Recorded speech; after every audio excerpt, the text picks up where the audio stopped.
I stepped into the greenhouse.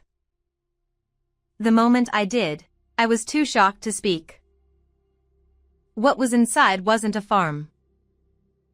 A small table, pike chairs, and a few cases of beer bottles were laid out, with a mattress spread over them. A large industrial fan was running, but the temperature inside the greenhouse was clearly hotter than outside. In that hot space, my mother-in-law was listening to the radio. Her cheeks were flushed, and she didn't seem to notice that I had entered. I ran over to her. "Fiona." At my call, she finally noticed me and turned her face towards me with a smile.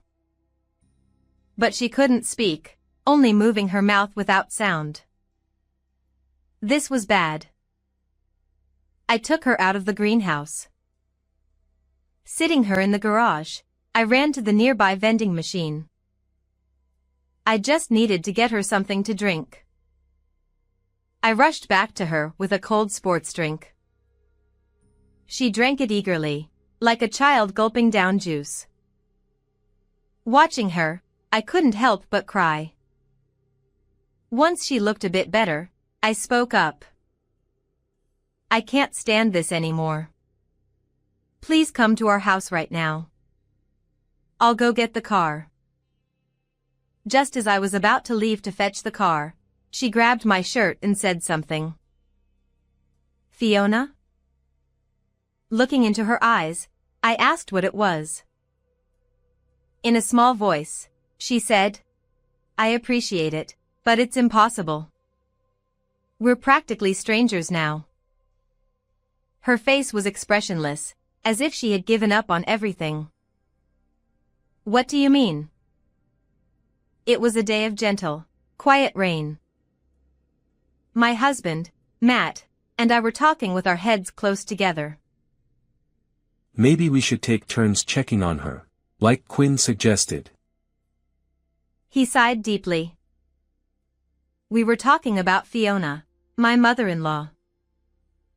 Matt's elder brother Ian, his wife Helena, and their child Scout lived with her at his family home. Last time we visited with travel souvenirs. "Bring the tea quickly." Helena called out to Fiona in the kitchen, sounding haughty. I wondered why she sounded so high and mighty. As I stood up to check. "Oh, don't worry about it. It's always like this." Ian stopped me. I exchanged glances with Matt, who then stood up. "Hey, Matt. I said don't worry about it." Ian shouted in a threatening tone, completely different from how he spoke to me. Matt, unable to defy his brother, sat back down. While all this was happening, Fiona brought the tea and slowly placed it in front of us. Watching this, Ian muttered, "You're so slow. Can't you move any faster?" I wasn't the only one who heard it. Scout, fiddling with a smartphone nearby, smirked. "If you're done, go back to your room quickly." Helena coldly told Fiona as she brought some snacks from the kitchen. Immediately, I said loudly, "I came to see Fiona. Let's have tea and snacks together." Helena sighed dramatically. After a moment's thought, "I'm fine. Quinn, Matt, please take your time," she said before heading to her room, looking lonely. Why were they treating her so harshly? At first, I didn't understand, but as days passed, I arrived at a possibility. Maybe she was being mistreated. I hoped I was overthinking it, but something felt off. So, I shared my thoughts with Matt, and we were having this discussion. "I wish River were here." River is our son. This spring, he adjusted to working life in his second year as a professional and moved out. He's a grandma's boy. If River were here, he wouldn't overlook this situation. But he was busy with work and rarely visited us. But we shouldn't worry, River. Let's handle this ourselves. You're right. We agreed to take turns visiting Fiona every weekend. The next weekend, I stood in front of the house where Fiona and the others lived. I stared at the nameplate that read Castillo. Although Fiona and I aren't blood related, she's precious family.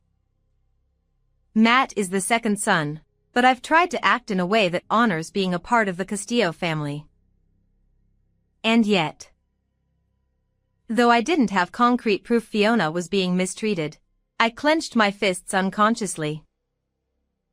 As I was about to press the intercom, I heard a voice from behind. "Oh, Quinn?" I turned to see Fiona standing there, holding grocery bags in both hands. A lot of them. I quickly took the bags from her. "Oh, thank you." She welcomed me warmly into the house. "Fiona." I hesitated, recalling the previous visit, worried she might end up serving tea again. Noticing my hesitation, she smiled and said, "It's fine. Everyone's out today." I placed the bags on the table and casually asked about the large amount of groceries. Apparently, Ian and Helena had asked her to shop, but it was far too much for a 70-year-old woman to carry. Sometimes, Helena forgets my meals. She took some ready-made meals to her room. Forgetting meals? That's impossible. When she returned, I pressed her for answers. "I'm used to it. It's more comfortable eating alone in my room." She gave a lonely smile. I thought about taking her back with me, but we live in the neighboring prefecture. I couldn't disregard her feelings, having lived here all her life, and I couldn't make such a decision on my own. I decided to ask Matt to come next week and talk to Fiona together. As I thought about this, evening began to fall. Well, I need to start preparing dinner. I'll get scolded if it's not ready by the time they get back.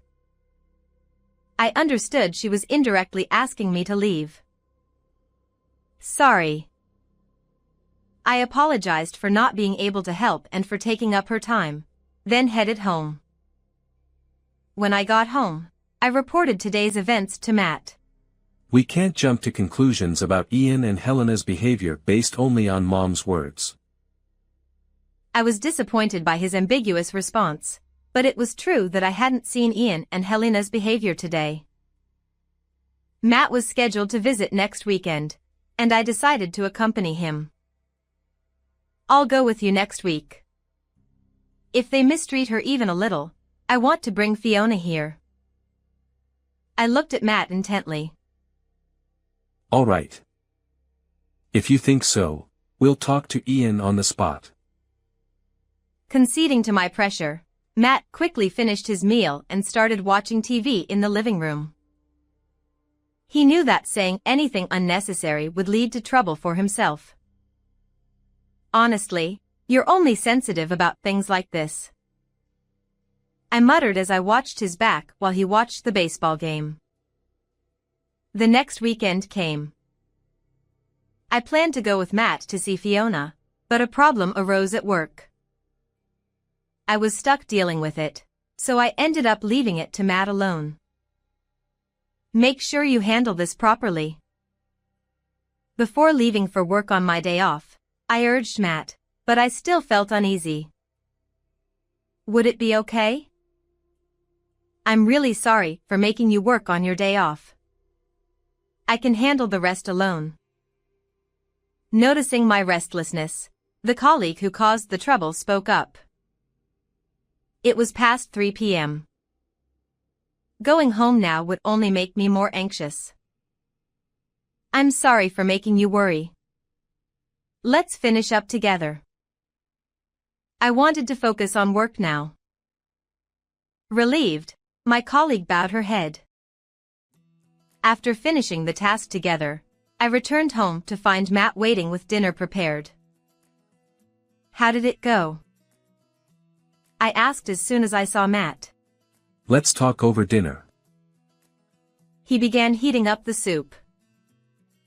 According to him, Ian and Helena were home today. My mother-in-law was initially talking with us, but then my brother-in-law suddenly shouted at her. How long are you planning to stay? Get back to your room already. My husband was shocked, but my mother-in-law obediently followed his orders. You can't just shout at someone for no reason. My husband looked uneasy. Since childhood, my brother-in-law had been hot-tempered, and my husband seemed unable to stand up to him. But this was too much. I'll go talk to him next week.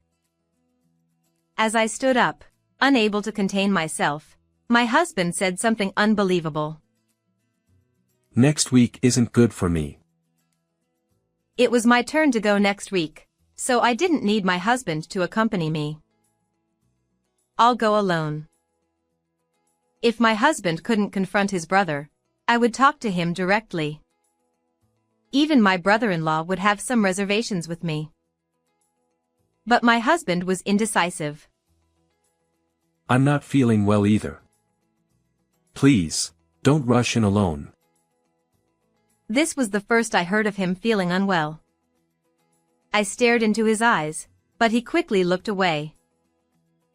Let's wait until my health improves and I can arrange things.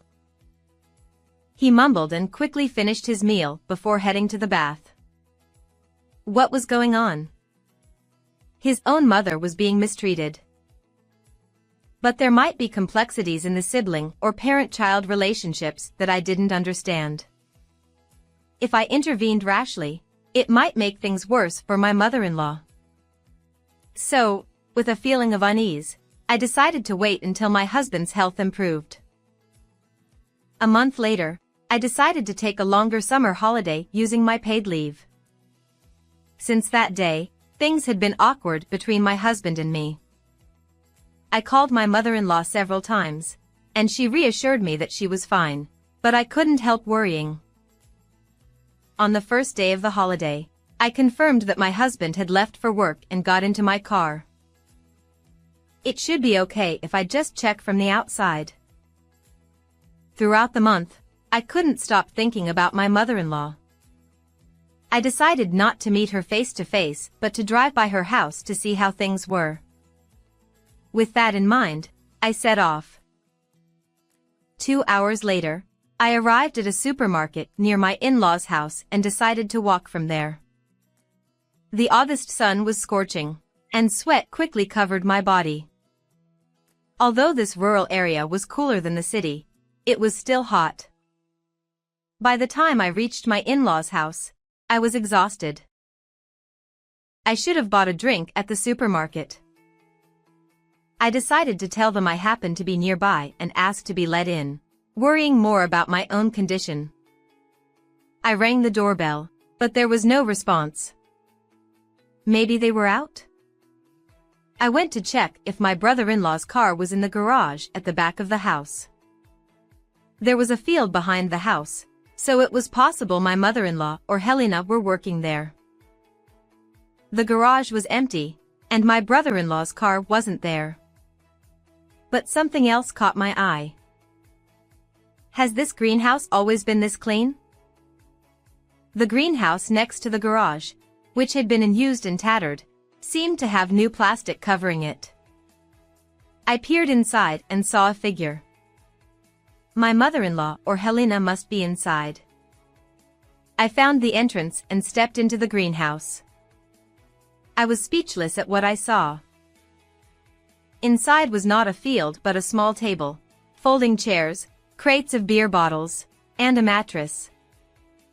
A large industrial fan was blowing hot air around, making it even hotter inside than outside. My mother-in-law was listening to the radio, her cheeks flushed, unaware of my presence. What an unusual sight. I rushed over to her. Fiona. She finally noticed me, smiled, but only moved her mouth without making a sound. This is bad. I led her out of the greenhouse and sat her in the garage, then ran to the nearest vending machine.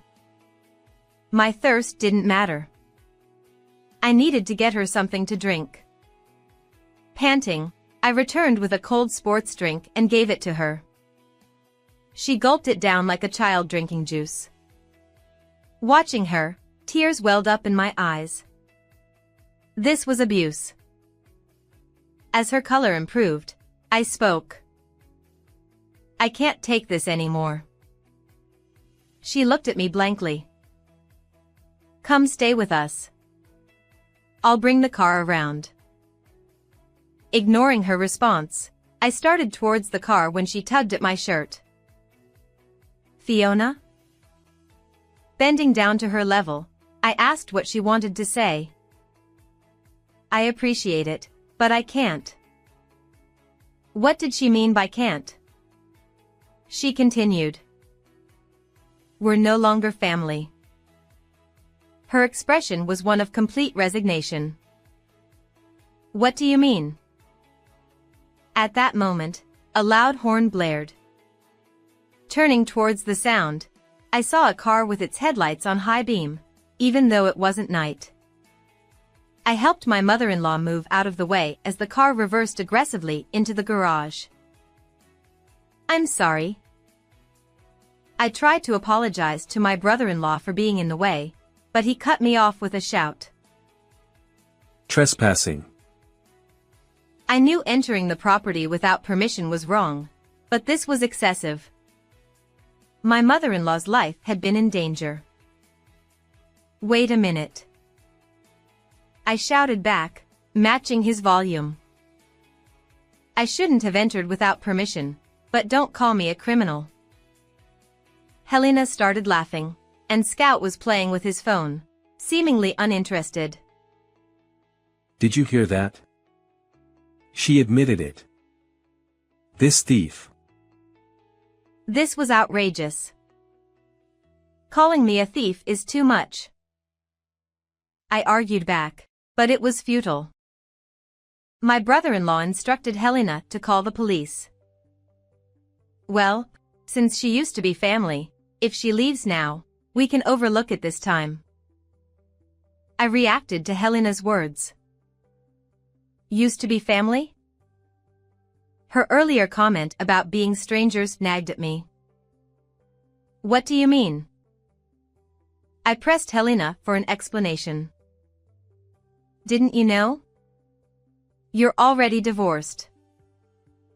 I was stunned. What? Me, divorced? Was this why my husband didn't want me to visit alone? Is this why things had been awkward between us? My mind raced. Hurry up and call the police. His voice snapped me back to reality. There must be some explanation. I decided to trust my husband over these people and stood my ground. Call the police if you must. But first, tell me why my mother-in-law was in that greenhouse. I pointed towards the greenhouse. Helena looked at me like I was clueless.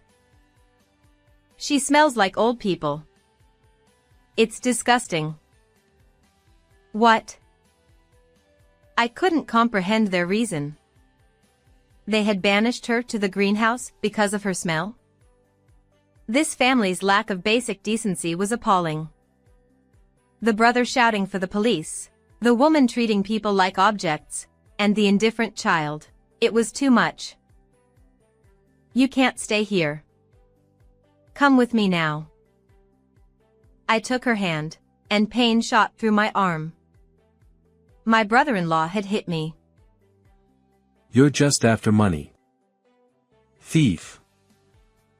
He leaned in, his sweaty, dirty face intimidating. You won't get a penny from us. He raised his hand to strike me, but at that moment, the sound of police sirens approached. When he saw the police car parked in front of the house, My brother-in-law suddenly became flustered. Who called them? This time, he turned the blame on Helena and Scout. What on earth are you doing? One police officer and my husband rushed over from the patrol car. As soon as I saw the police officer's face, I felt a wave of relief. The police officer was my son, River. He had graduated from university last year and joined the police force. I knew his first posting was near here, but I hadn't expected him to come today. River, why are you here? River raised his hand to stop me. He was on duty, so he had to maintain his professional demeanor. We received a call from a neighbor saying there was a disturbance in the yard. With that, River approached my brother-in-law. Can you explain the situation? Irritated by River's formal tone, my brother-in-law clicked his tongue. It's nothing. Just a family argument. But why are you here? And what's with that outfit? River's police job in the local station was news to my brother-in-law's family. River sighed lightly and explained. We've received numerous complaints about noise from this house. So, we've been patrolling the area frequently. My brother-in-law and Helena looked awkwardly at the ground. I never imagined you'd relegate someone to a greenhouse. River looked sadly at my mother-in-law. My brother-in-law seemed to realize he couldn't win against River and turned his anger towards my husband. Did you bring them here? Hesitant at first, my husband responded firmly. I decided I wouldn't be at your beck and call anymore. My husband had known I was coming today from River and had pretended to go to work while waiting nearby. When I brought my mother-in-law out of the greenhouse, he called the police. Hearing this, my brother-in-law laughed loudly. So it's trespassing and attempted kidnapping, then? Helena seemed to agree, smirking. My brother-in-law shoved me. Well done for calling the police before I did. Hey, officer, arrest this woman. My brother-in-law was pushing for my arrest, but River didn't budge. Instead, he sternly addressed my brother-in-law. Signing a divorce paper without consent is a crime, and such a divorce is invalid. Are you aware of that? Huh? Scout, who had been silent until now, reacted. Scout, what does that mean? Apparently, Scout had misinformed his parents. He had told Helena that if they got my husband to sign the divorce papers, she could sign my part, and it would be legal. I've already contacted a lawyer. To my brother-in-law's dumbfounded family, River added. Also, you put an elderly person in serious danger. We will be taking her into protective custody. River said this officially, then helped my mother-in-law back to the patrol car. My husband and I followed, leaving my brother-in-law's family standing in shock. My husband spoke cheerfully while holding a beer. I've never been more proud of River than that day. River, looking bashful, sat next to my smiling mother-in-law. After leaving the police station, we took my mother-in-law home, and the three of us now live happily together. Today, River visited us, and my mother-in-law prepared a feast. I was really worried about how things would turn out. After the incident, my brother-in-law faced charges for forging divorce papers and abusing my mother-in-law, which made the news. Helena and Scout disappeared to avoid the media, and we don't know where they are now. River manages their vacant house. My mother-in-law regained her health after moving in with us and started a vegetable garden. The dishes made from her homegrown vegetables are exceptional. Fiona, please teach me how to cook sometime. I wish you had taught her while I was still living here. We laughed together, enjoying our happy time. I do miss the days when everyone gathered. My mother-in-law reminisced about the past when my father-in-law was alive. She would cook while River and Scout played video games, and the rest of us enjoyed drinks and conversation. It was a nostalgic memory for her. No one understood why my brother-in-law's family changed, but their actions towards my mother-in-law were unforgivable. I took a swig of my beer, hoping that one day I might forgive them while savoring the precious moments with my family. How did you like today's story? Don't forget to subscribe to our channel. See you in the next video.